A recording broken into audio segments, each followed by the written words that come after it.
So yeah, as a fellow failed actor, I get told off by my missus when I call myself a failed actor, but obviously I acted last year, so I don't know if that's failed, because as soon as you finish a job in acting, you're unemployed again. But yeah, if you're going through the stress and the frustration of not being where you want to be, or not reaching the heights of Hollywood, like myself, and not being on the red carpet, maybe this will make you feel a little bit better. I'm 32 and I feel mad old, like I feel ancient, but actually I've got loads of time, and I've got proof that we have loads of time. Exhibit A,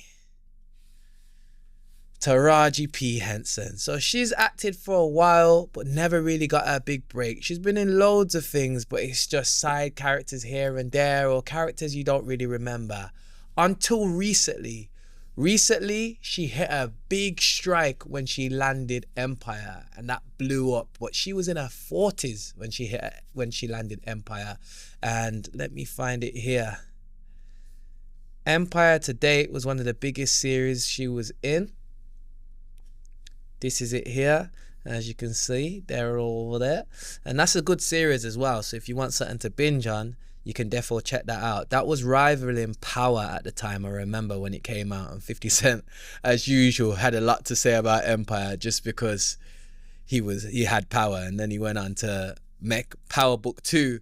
And the most things he was complaining about in Empire, he put in Power Book 2, which was funny. But I don't want no smoking 50 Cent. Shout outs to 50 Cent.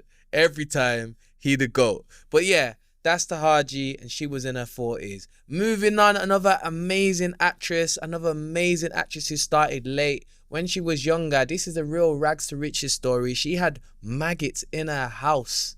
Like, she was sleeping in a bed where rats was playing on the floor, maggots was over there on the side. Really, really broken. When we say broken home, I like to say, oh yeah, I come from the streets, I'm in a broken home. But yo, like, maybe once in a blue moon the gas and electric run out, but there was no maggots and rats everywhere. Viola Davis is real, and she had it real. So yeah, she started out young, but again, never really had her big break until Getting Away with Murder, and then she went on to do The Woman King, and now she's gone on to do so many things. It's ridiculous. She's in Marvel films, DC films, like the list is endless. Mirror, Black Adam. She's up there with the greats right now. I'm not gonna lie, when it comes to women actresses, you gotta mention Viola Davis. It would be a crime not to. 100%. And we can't speak about people who made it late without talking about the absolute narration GOAT. This is the narration GOAT. If you want a voice and your advertisement, if you want a voice, even in the boxing ring, I feel like he would do a better job than the other guy who says, let's get ready to rumble. Morgan Freeman's voice is undefeated. I feel like I don't know. Voice work for him, he must charge peas, because he literally played God. And once you play God, it's like, he got away with it. You play God and people are still happy with you.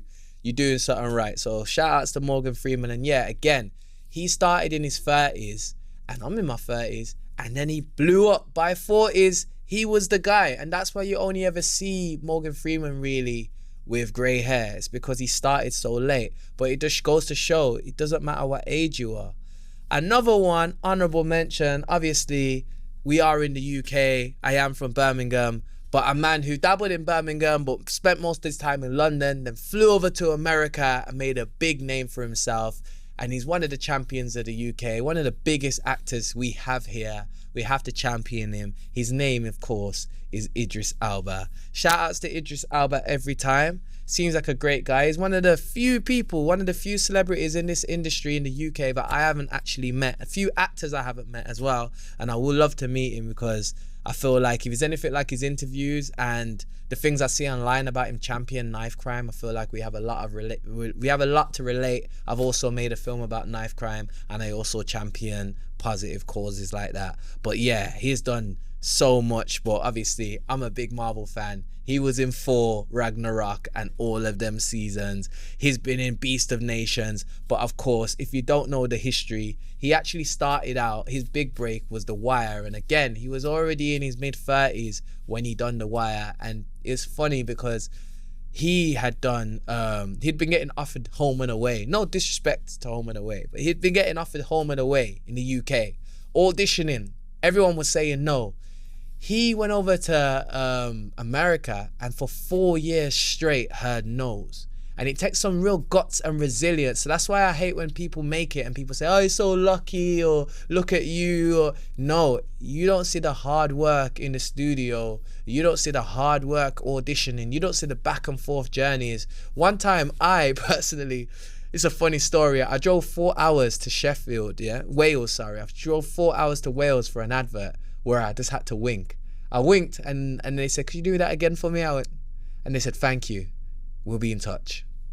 And then I drove 4 hours back home and I never heard from them. And then it's like when I land a role now and I had a consistent advert what I was in, everyone's like, oh, you're so lucky, you're always landing roles. They don't see them grinds. They don't see the times you get the no. And you obviously, as you know, you get more no's than you get yeses. So this is some of the behind the scenes struggles. But anyway, back to someone you actually care about, not me, Idris Elba. He got 4 years straight of no's and then landed The Wire, one of the biggest series in America at the time. It blew up. Everybody loves it. It's a cult classic now. And yeah, if you haven't seen it, go see it. That's where he got his big break. And since then, Idris Elba has been absolutely flying. Obviously in the UK, he's like the closest thing we've got to James Bond with Luther. And yeah, he's been in The Harder Day 4, Suicide Squad, Fast and Furious.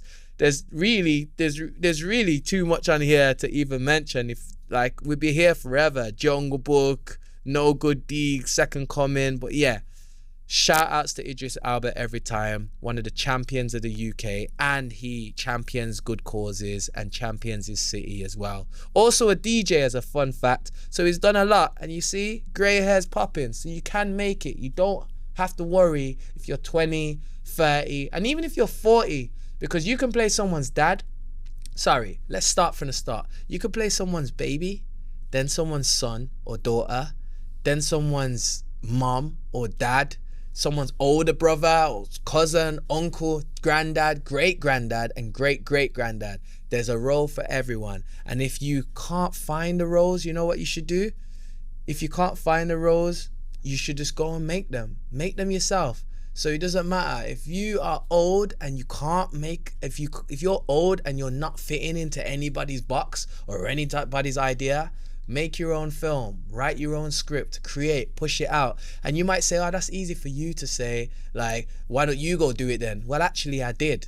I made a film called Just 2 Drops, which I'll show you here. I also made a film called Just 1 Drop, It's Your Fault Now. All of them got millions of views. And that's how it helped me gain my own career. And now I help other people. I've got a course called Learn to Film where I can help other people film. So yeah, my Instagram's Theo Johnson UK. If you want to learn to film and you want to know about the course, or you want to sign up to the mailing list, hit me up in the DMs or let me know in the comments below. But yeah, that's what I'm dealing with. That's how I'm getting down, because I wasn't waiting by the phone. Another honorable mention, we can't get through this without mentioning the GOAT, Samuel L. Jackson. And fun fact, he's one of the highest paid actors in the UK, and he's literally just been surpassed now by this lady here who is the star of Avatar. And the highest paid actress, wow, Nicole Kidman. It's definitely not Nicole Kidman. 1 second.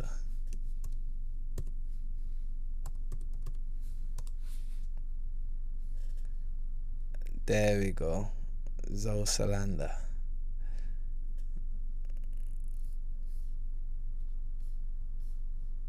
Is the only pure thing in this world.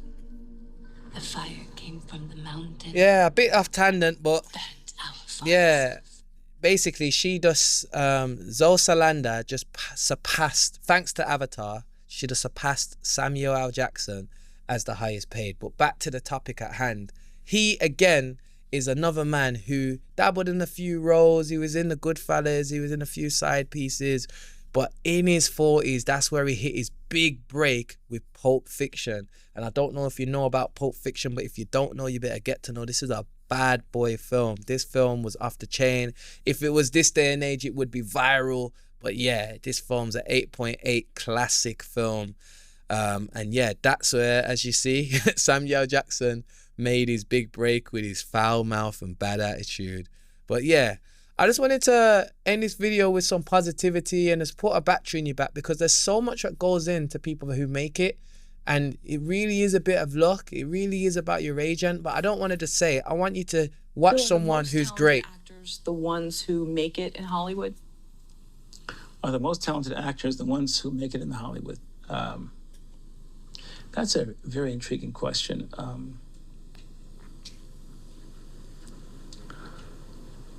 I think that some actors who make it in Hollywood are very talented. They're some of my heroes, the Meryl Streeps of the world.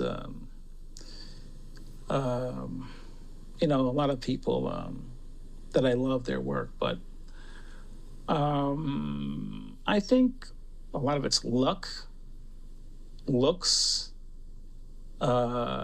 strategic alliances and relationships, your agent, and a lot of business components.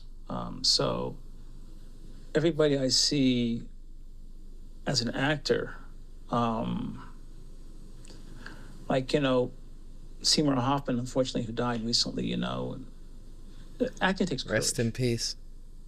It's not about, you know, how you look only, but Meryl Streep doesn't care how she looks. She just surrenders to the truth of the character. Not everybody has the ability to do that. They look good and they can pretend to be that person. It's not the same as being that person. And there are not many actors that will surrender to that.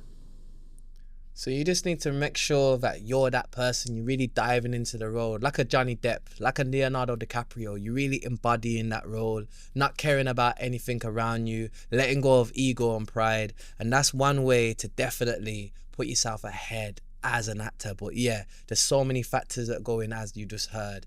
Getting an agent is difficult, but if you're struggling with anything like that, my best advice and how I did it, how I ended up getting on Netflix and Amazon, is by making my own films. So if you want help, make sure you reach out to me. I want to end with this.